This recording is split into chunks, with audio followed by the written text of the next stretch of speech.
भारत में तैयार किया गैस भंडार का अलग प्लेन हिल गया। कतर और इस्लामिक देश, पूरी डेवलपमेंट क्या है? इस वीडियो में समझते हैं। भारत जिस तरह से कतर को सबक सिखा रहा है, उसके लिए वीडियो को एक लाइक जरूर करें। साथ ही इसी तरह और भी नॉलेज वीडियो पाने के लिए चैनल को सब्सक्राइब जरूर करें। टेंशन को और ज्यादा बढ़ाने के लिए भारत अपने इस नए पार्टनर के प्रोजेक्ट में करीब 20 बिलियन US$ की फंडिंग को और ज्यादा बढ़ाने जा रहा है। अगर गैस इंपोर्ट के आंकड़ों के हिसाब से देखा जाए तो आज भारत दुनिया का चौथा सबसे बड़ा नेचुरल गैस इंपोर्टेंट है। पहले जापान, दूसरा कोरिया, तीसरा चीन और चौथे नंबर पर हमारा भारत है, जिसमें भारत अपनी 50% गैस को सिर्फ कतर से ही आयात करता है। साल में करीब 8.3 बिलियन US$ की लागत से खरीदा जाता है।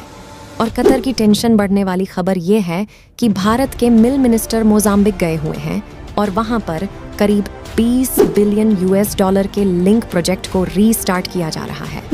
कुछ कमी की वजह से यह प्रोजेक्ट लटका हुआ था, लेकिन जिस तरीके से कतर अपनी हुकूमत को बढ़ाने की कोशिश कर रहा है, इसलिए इन प्रोजेक्ट को फिर से रीस्टार्ट किया जा रहा है।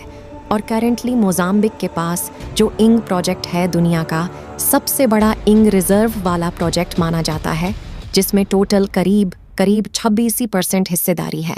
मोजाम्बिक की सिर्फ 15%, जापान की 20%, जिसमें भारत की 30% हिस्सेदारी है। और इसमें 3 अलग अलग कंपनियां शामिल हैं। इस इंग प्रोजेक्ट में एक साल के अंदर करीब 12.8 मिलियन टन गैस का प्रोडक्शन किया जाएगा।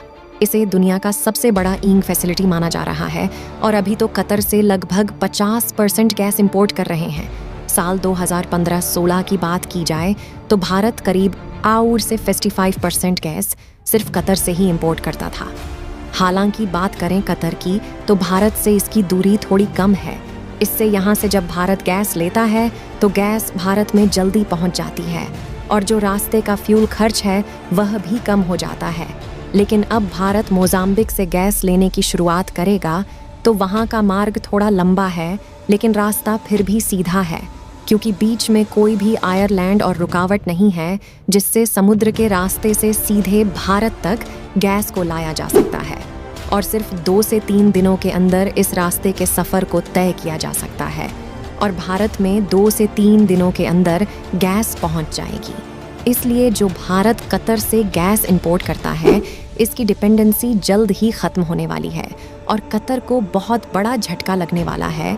साथ ही कतर को भी अपनी गलती का अंदाज़ा हो जाएगा कि कतर जो गलतियां कर रहा था उसका नतीजा कैसे उसको भुगतना पड़ रहा है, क्योंकि कतर जैसे ज़्यादातर इस्लामिक देशों की जो मुख्य इनकम सोर्स होता है वह तेल और गैस को बेचकर ही आता है। इसीलिए कतर काफ़ी ज़्यादा पावरफुल और डेवलपमेंट वाला देश है। लेकिन अगर सारे देश कतर से गैस और तेल को इंपोर्ट करना बंद कर दे तो कतर जल्द ही मिट्टी में मिल जाएगा। कतर ने भारत के साथ जो किया है उसकी एक बड़ी चोट कतर को कई सालों तक दर्द देने वाली है, क्योंकि कतर को अभी तक इस बात की भनक नहीं लगी है कि भारत से सीधा पंगा लेना उनकी बरसों की मेहनत पर एक झटके में पानी फेर दिया है। आपको बता दें कि कतर की इकोनॉमी अपने 70% रेवेन्यू पेट्रोलियम प्रोडक्ट को बेचकर कमाती है। कतर जैसे अरब देशों की किस्मत अच्छी है कि यहाँ पर मिल के काफ़ी बड़े रिजर्व मौजूद है।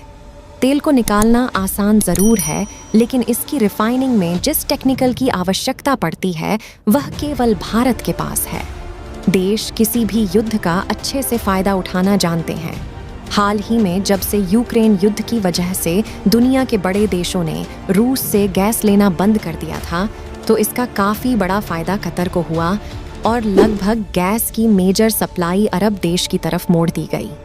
और जिन देशों ने कतर से अपनी सप्लाई लेना शुरू कर दिया, उन देशों में नीदरलैंड, फ्रांस और जर्मनी जैसे देश भी शामिल हैं, जो कि काफ़ी बड़े उपभोक्ता माने जाते हैं।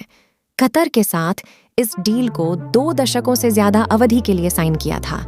कतर शुरू में तो ये सोचने लगा कि कम से कम 20 सालों तक खाने पीने का इंतज़ाम हो चुका है और भारत इसे कुछ इंपोर्ट करें या ना करें, कतर पर कोई भी फर्क नहीं पड़ने वाला। लेकिन कतर के भरोसे पर जर्मनी पहले से ही पानी फेर चुका है क्योंकि ऑल्टरनेटिव फ्यूल को लेकर जर्मनी अपने यहाँ पर रिसर्च लैब का उद्घाटन कर चुका है और जर्मनी ने साफ तौर पर सभी कंपनी को हिदायत दे दी है कि वह अपनी निर्भरता फॉसिल फ्यूल से कम करके हाइड्रोजन जैसे फ्यूल का ज़्यादा इस्तेमाल करें। कतर को इस बात का पहले से पता था कि एक न एक दिन पेट्रोलियम का साम्राज्य खत्म होगा, लेकिन इतनी जल्दी इस पर लगेगा, इसके बारे में कतर को कोई भी आइडिया नहीं था और यहीं पर भारत पिक्चर में आता है। लेकिन सच तो यह है कि पेट्रोलियम का इस्तेमाल कभी भी पूरी तरीके से बंद नहीं हो सकता, क्योंकि अगर पेट्रोलियम से चलने वाली गाड़ियां बंद भी हो जाएं, तो केमिकल इंडस्ट्री को पेट्रोलिंग की ज़रूरत हमेशा पड़ने वाली है। यही वजह है कि भारत अब अपनी केमिकल इंडस्ट्री के लिए पेट्रोलियम का भंडार अपनी ही सीमाओं में खोजने के लिए निकल पड़ा है, क्योंकि भारतीय सरकार इस बात को अच्छे से जानती है कि आने वाले 10 सालों में वैसे भी ट्रांसपोर्टेशन को फॉसिल फ्यूल की ज़रूरत ना कि बराबर ही पड़ने वाली है कि एनर्जी डिमांड को पूरा करने के लिए। पूरे भारत में सोलर और विंड प्रोजेक्ट के अलावा हाइड्रोजन और बायोफ्यूल का इस्तेमाल एक बड़े लेवल पर शुरू हो चुका है। मतलब साफ है कि अगर भारत फॉसिल फ्यूल के इस्तेमाल को कई गुना कम कर दें तो कतर समेत सभी ऑयल प्रोड्यूसिंग देश के खाने के लाले पड़ सकते हैं। हाल ही में हाइड्रोजन के प्रोडक्शन के लिए एक तकनीक निकल गई थी जिसमें इलेक्ट्रोलाइट से लेकर हाइड्रोजन इंजन को डेवलप करने के लिए भारतीय सरकार ने काफ़ी बड़े आर्थिक सपोर्ट का ऐलान किया था।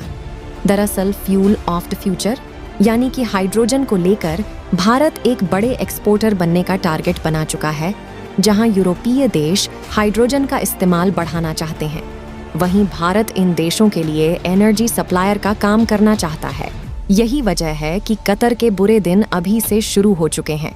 हालांकि इसका दर्द कतर को आज से करीबन 10 साल के बाद पता चलेगा, क्योंकि दूसरी तरफ देखा जाए तो फ्यूचर में आने वाले सभी प्रकार के व्हीकल ज़्यादातर इलेक्ट्रिकल होने वाले हैं या फिर हाइड्रोजन के द्वारा चलने वाले होंगे, जिसके कारण यह उम्मीद लगाई जा रहा है कि फॉसिल्स गैस का उपयोग न के मात्रा में होने लगेगा।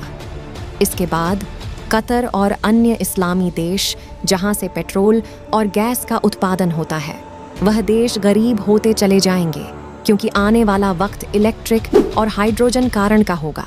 लेकिन अभी की बात करें तो भारत सरकार कतर में फंसे 8 ऑफिसरों को बचाने की पूरी कोशिश कर रही है और हमें उम्मीद है कि जल्द ही भारत के 8 नेवी ऑफिसर अपने देश वापस लौटेंगे। बाकी आपको क्या लगता है, इन 8 ऑफिसरों को भारत सरकार बचा पाएगी या नहीं? अपनी राय कमेंट में ज़रूर बताएं। इस वीडियो को यहीं पर ख़त्म करते हैं। इस वीडियो को अपने दोस्तों में शेयर करें ताकि उन्हें भी जानकारी मिल सके इसी तरह। और भी नॉलेजेबल वीडियो देखने के लिए अपने भरोसेमंद चैनल बिट्टू जीके को सब्सक्राइब करके बेल नोटिफिकेशन को ऑल पर जरूर रखें। वीडियो को अंत तक देखने के लिए धन्यवाद।